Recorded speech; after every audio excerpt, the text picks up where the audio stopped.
بسم اللہ الرحمن الرحیم، السلام علیکم۔ آپ دیکھ رہے ہیں diplomatic and current affairs with doctor Munawar Hussain. پہلے تو معذرت، کچھ دنوں کی میں نے ریسٹ کی اور میں نے کچھ دنوں کے بعد ویلاگ بنانا دوبارہ شروع کیا۔ آج کا ویلاگ اگین ہم سعودی عرب اور ایران کے درمیان میں ڈپلومیٹک جو ریوائول ہوا ہے ٹائز کا، اس پہ ڈسکس کریں گے چائنا کے رول کے حوالے سے۔ لیکن اس میں جو امپورٹنٹ ایسپیکٹ ہوگا وہ یہ ہوگا کہ اس کو دنیا کس طرح سے لے رہی ہے، مختلف ٹویٹس کے ذریعے سے سمجھنے کی کوشش کریں گے۔ تاریخ کے آئینے کے اندر دیکھیں گے کہ ایران اور سعودی عرب کے اختلافات کیا رہے ہیں اور کب سے کب تک رہے ہیں، اور اس کے ساتھ ساتھ ہم یہ دیکھیں گے کہ سسٹیمک لیول پہ جو چینجز آ رہی ہیں، جو ٹرانزیشنل چینج ہم آبزرو کر رہے ہیں، اس میں یہ جو ایونٹ، یہ جو ڈیولپمنٹ ہوئی ہے انٹرنیشنل پالیٹکس میں، وہ کس بات کی غمازی کرتی ہے، اور اس کے ساتھ ساتھ امریکنز کیا کس طرح سے اس کو ڈیل کو دیکھ رہے ہیں اور سوچ رہے ہیں۔ لیکن اس سے پہلے میں ان لوگوں کو جو نوروز منا رہے ہیں ان کو مبارکباد پیش کرتا ہوں۔ نوروز وہ ایونٹ ہے جو سال کا پہلا دن قرار دیا جاتا ہے، اور زیادہ تر 21 مارچ کو یہ منایا جاتا ہے، لیکن مختلف ممالک میں مختلف انداز سے منایا جاتا ہے۔ یہ زوراترین جو ریلیجن تھا اس میں یہ سلسلہ شروع ہوا، جو کہ اسلام سے پہلے کا تھا،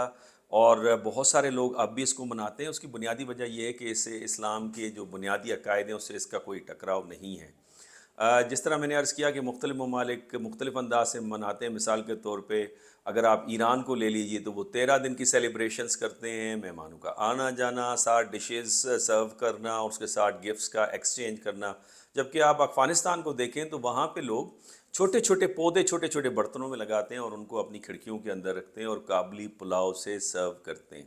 ہاں جی، لیکن یہ جو ایونٹ ہے اسے یونائٹڈ نیشن نے بھی تسلیم کیا ہے،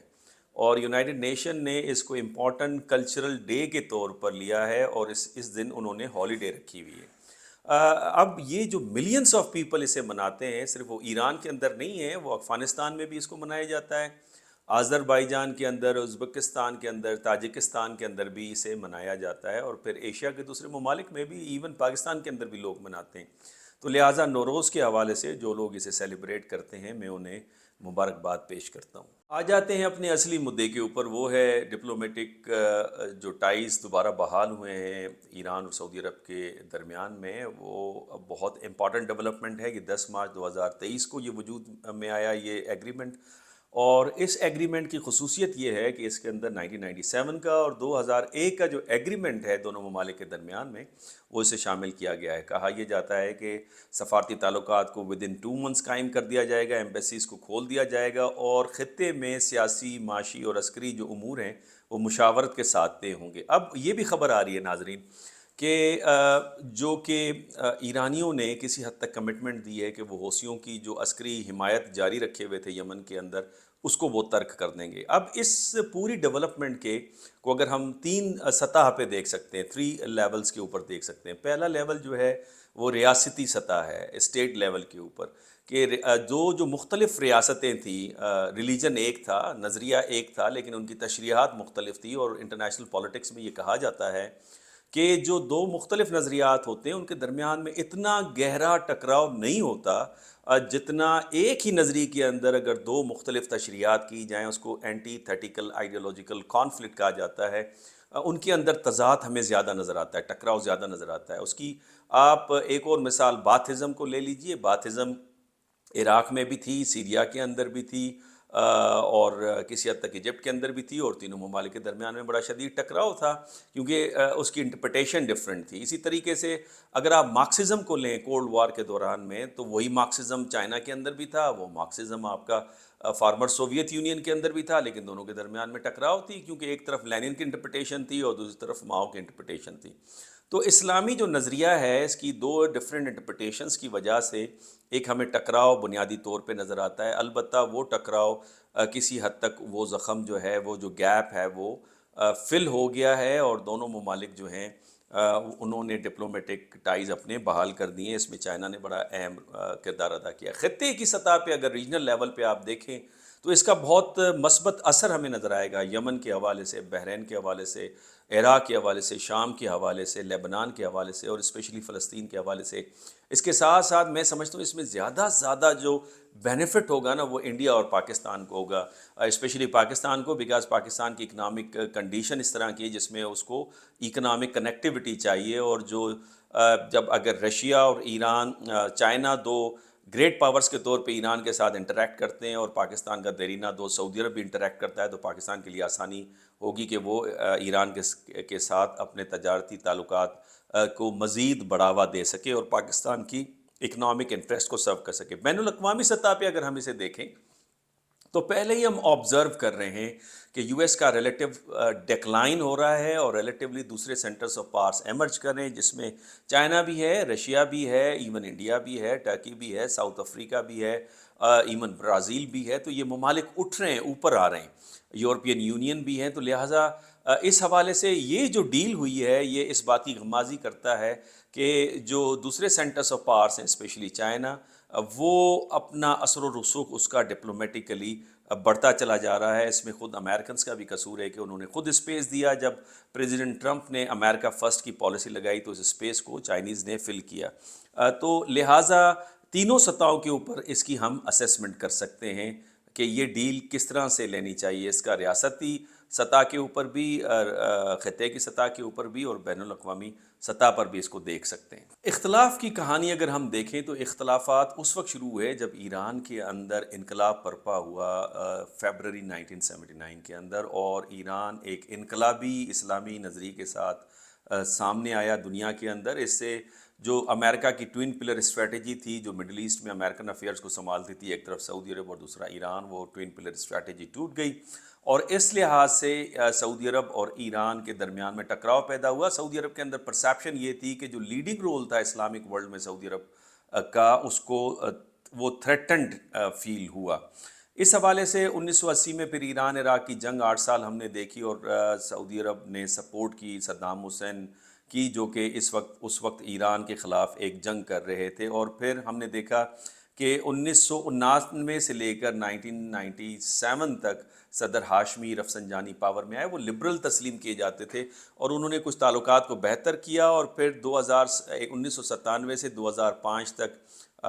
محمد خاتمی صدر بنے، اور وہ کافی لبرل تھے، اور ان کا نظریہ یہ تھا کہ پڑوسیوں کے ساتھ ہم نے اپنے تعلقات کو بہتر رکھنا۔ یہ وہی دور تھا جب ہم نے دیکھا کہ 1997 میں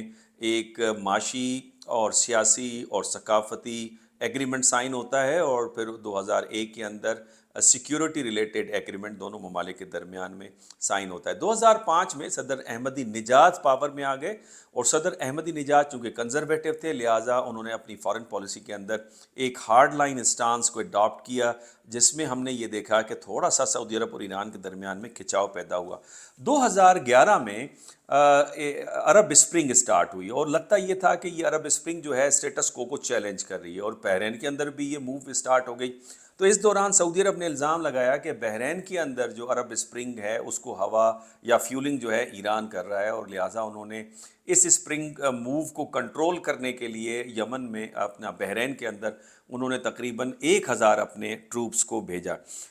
ایران نے ان الزامات کو مسترد کیا۔ پھر 2011 میں شام میں جنگ اسٹارٹ ہو گئی۔